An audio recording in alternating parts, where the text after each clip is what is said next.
प्यारे छात्रों, सुप्रभात। कल हमने आप लोगों को बताया था कि हमारा एक पाठ काव्यांजलि से अयोध्या सिंह उपाध्याय हरिऔध जी का समाप्त हो गया।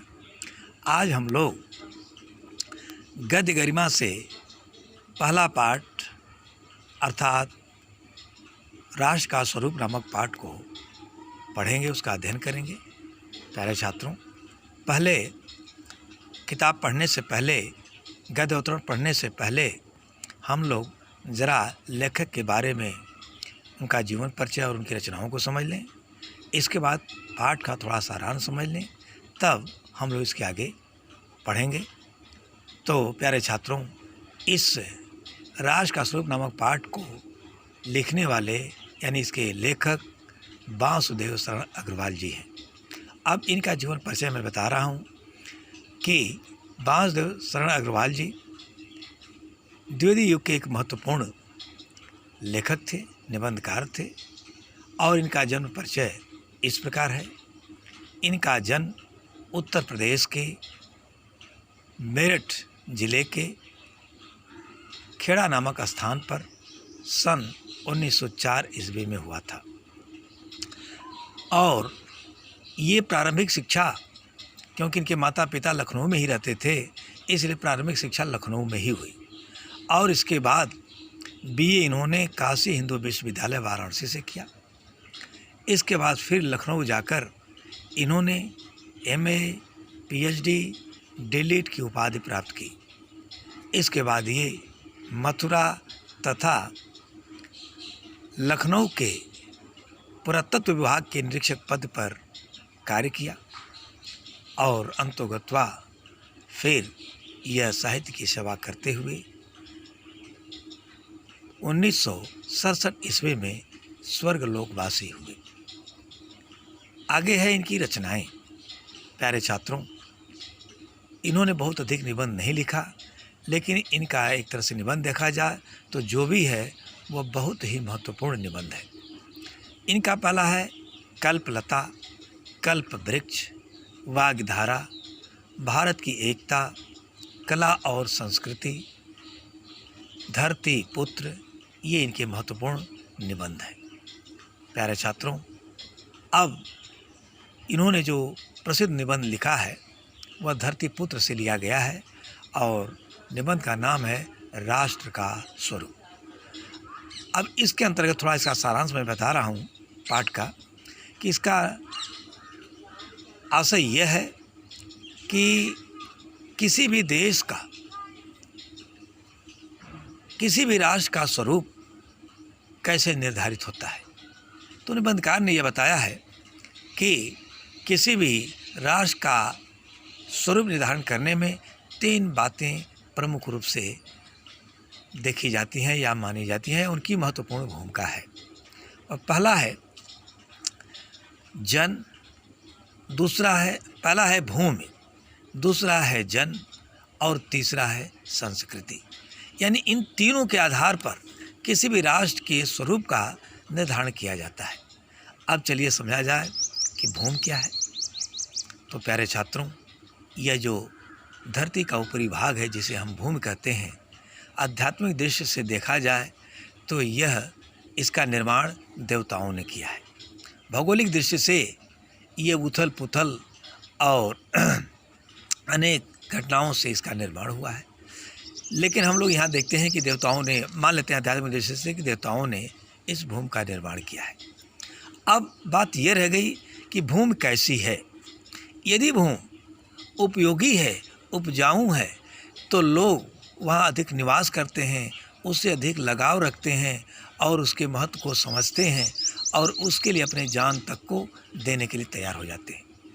वहीं जब वह भूमि अनुपजाऊ होती है, उसके भूमि का कोई महत्व नहीं समझ में आता, अनुपयोगी हो जाती है, तो लोग वहाँ से दूर हो जाते हैं, उससे लगाव कम रखते हैं और उसको निरर्थक समझकर जो है उसको छोड़ देने में ही भलाई समझते हैं।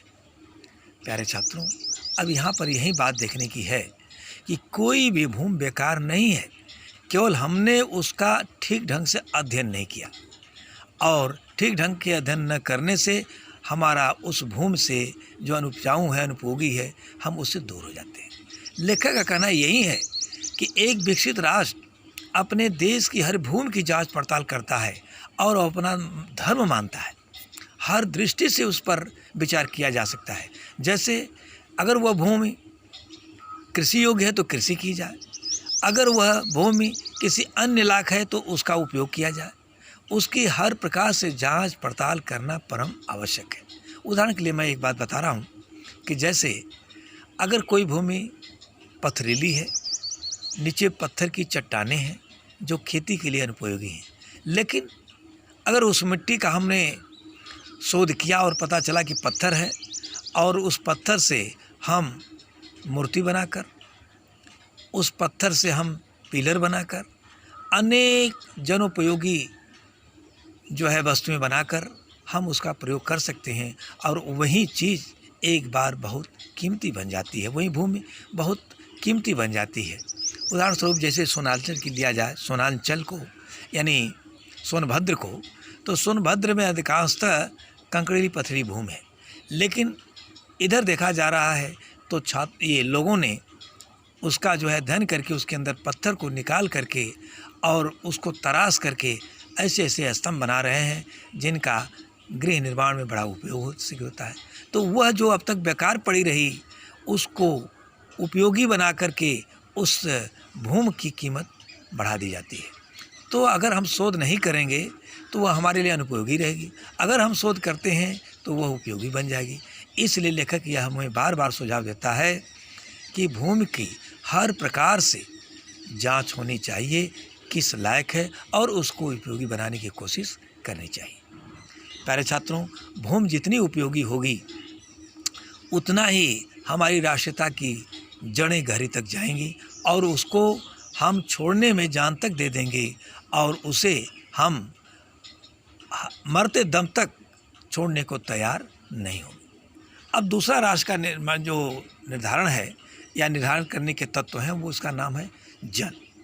यानी भूमि हो और जन न हो तो भूमि का क्या महत्व, अर्थात जन के द्वारा ही भूमि का महत्व होता है। लेकिन प्यारे छात्रों, जन उसी भूमि को पसंद करता है जो उपयोगी होती है और जो अनुपयोगी होती है उसका वो त्याग कर देता है। इसके लिए यह है कि मनुष्य का जो है सार्थक विचार और दूरदर्शिता का परिचय देने की आवश्यकता है।